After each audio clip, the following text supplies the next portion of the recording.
Мын достар, Ихан Су деген осымен біз өзіміздің ақпаратымды аяқтаймыз.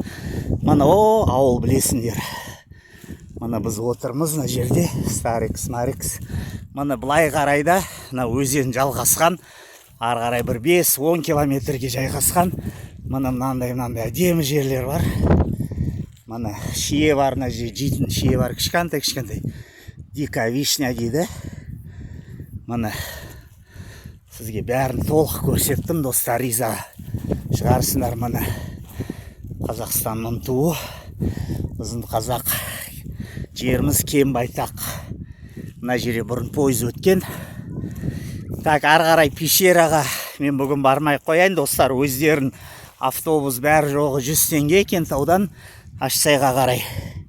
Мына жер әдемі екен. Шаршадыңыздар.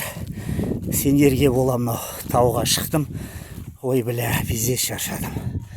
Так, енді біз Кентауға кетеміз. Мен достарым жиналып жатыр. Мақұл, достар, мен қайттан астына түсейін.